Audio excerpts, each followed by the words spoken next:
So today we are going to discuss about authentication and how we can use a hash function to provide authentication.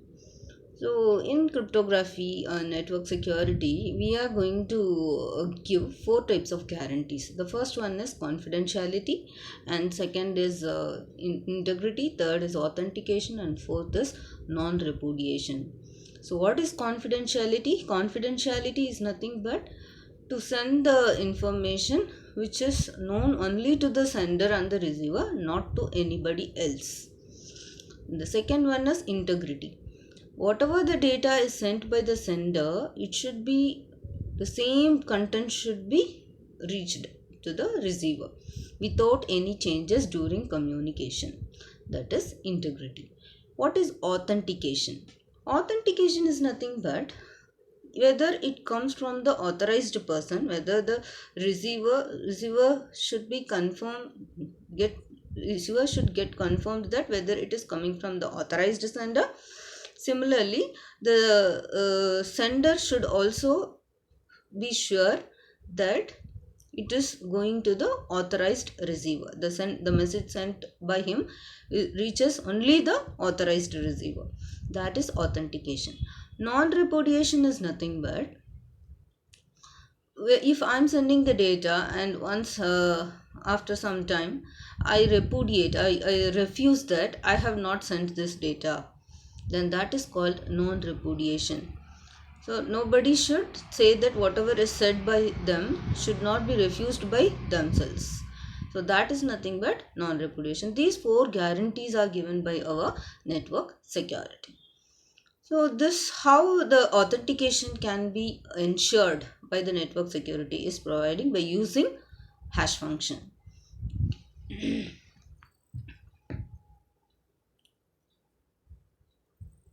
Yes. So what is hashing? It is nothing but applying some functions to the data. We will get some output. That is nothing but hashing. It can be any mathematical operation. It can be any number of rounds, etc. So we'll see the purpose to produce a fingerprint or digest of a block of data. So we have a block of data. We have to give the digest or fingerprint of that block of data. The block of data can be message or document. It can be anything. For a given hash function, the size of the digest is fixed through the input can be of any size. Yes. So what is hashing? So you can give the data of any size, arbitrary length, but the output, the message digest should be of the fixed size. That is nothing but hash function. So that is the use of hash function. The input is the data which is of arbitrary size, but the output is nothing but the hash function, the fixed length. Okay. So if you are giving 512-bit data, 80-bit is the message, 80-bit output is the message digest. And if you are giving 512-bit data, the 80-bit will be the message digest. That is nothing but hash function. Then comes cryptographic hash function properties. It is one-way property. What is one-way property? If I apply hash on some data, that is h of x, I'll get the product, I'll get the output as y. But is it possible to get x with the help of y? No, it is not possible. The reverse function will never work. That is actually one-way property. Weak collision resistance. So what is weak collision resistance? H of x is equal to h of x. Z, that is given an x is nothing but the data. It is computationally infeasible to find z such that h of x is equal to h of z. You cannot get the same data so that after applying the hash we will get the value called y. Okay, that will be the message digest of the x, data x. After applying h of x we will get the message digest called y. You cannot calculate or you cannot guess the data which will produce the same y value. Okay, on application of a hashing on the z, you will never get the same y value. Okay, that is nothing but weak collision resistance. So See, the message digest value is, for example, I am saying 32.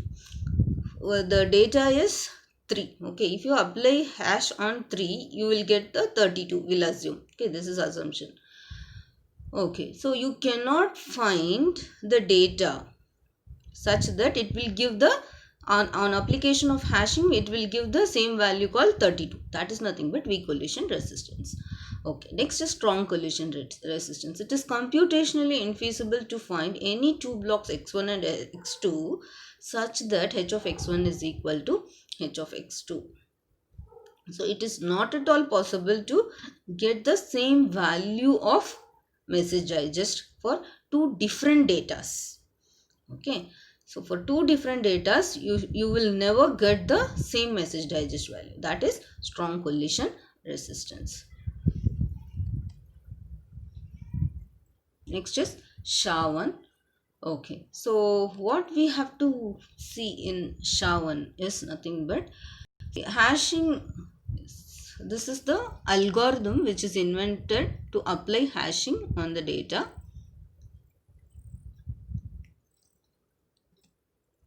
One second. Yes, SHA-1 is constructed secure hash algorithm. It is the algorithm for applying hash techniques.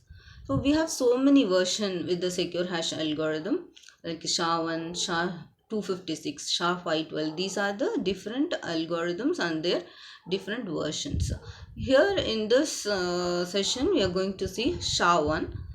So here it is constructed iteratively. That means it will be going, the process will be iterated or repeated so many number of times. That is why it is called iterative process.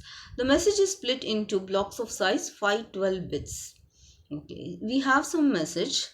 See, it can be of any arbitrary size. First step is we have to divide the data into 512 bit blocks.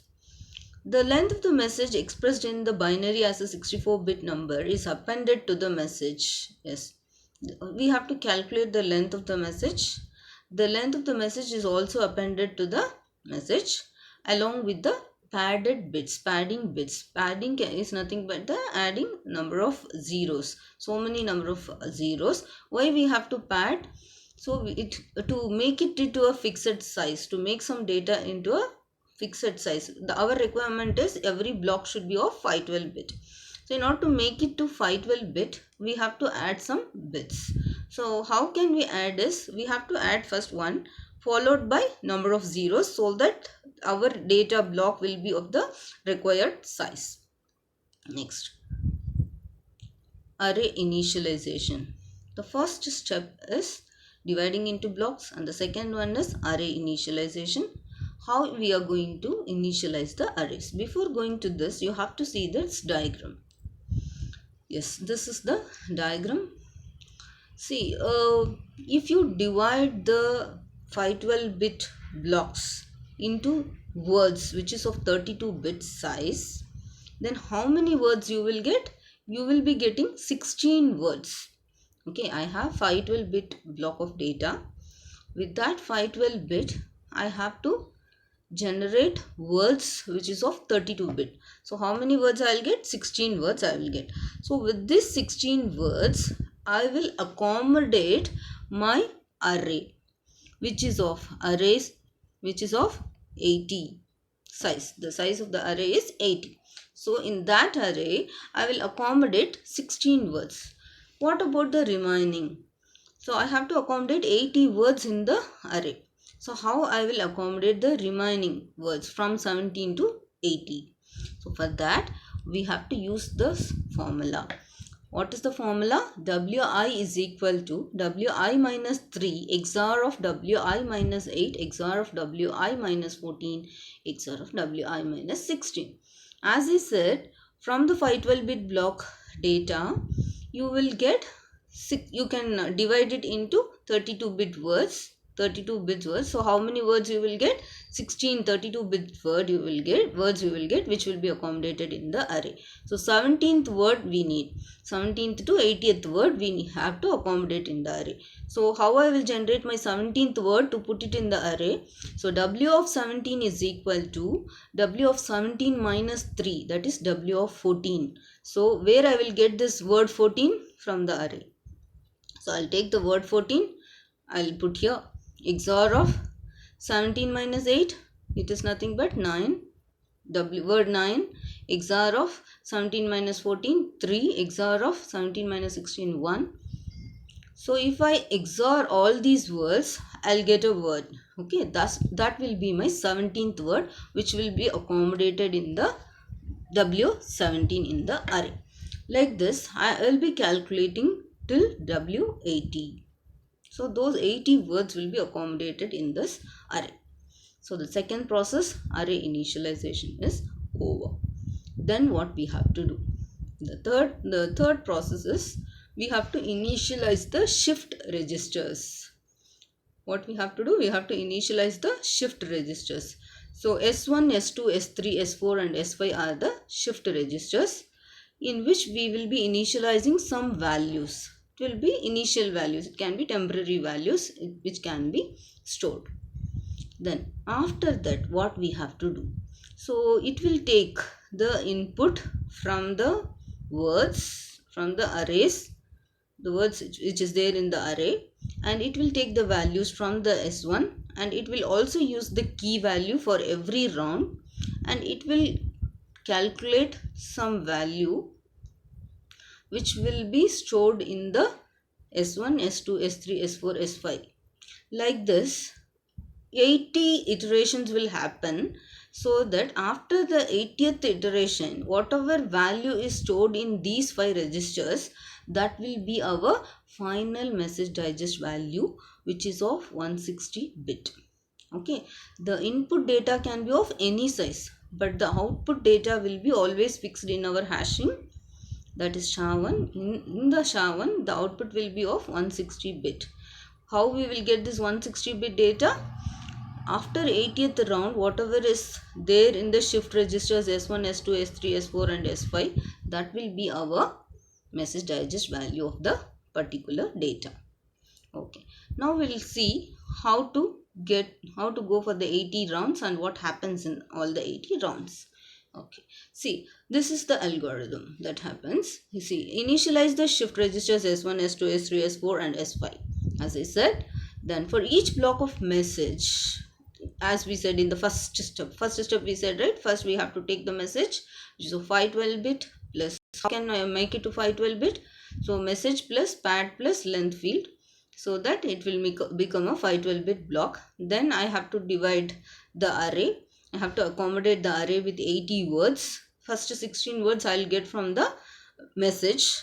Then the remaining words from 17th word to 80th word I have to generate. After generating, what we have to do? See the for loop. For I is equal to 1 to 80. From the round 1 to round 80, what should happen? Temp S5 plus, what is S5? Initially, whatever the value is stored in the register S5, that should be taken, plus S1 left shift 5 bits plus apply function on the values of S2, S3 and S4 plus key. Ki is nothing but K1. If it is of first round, K1 plus word 1. Where is the word 1? It is in the array. Word 1 should be taken. For that particular word, key 1 should be taken. So do all the operations, add it.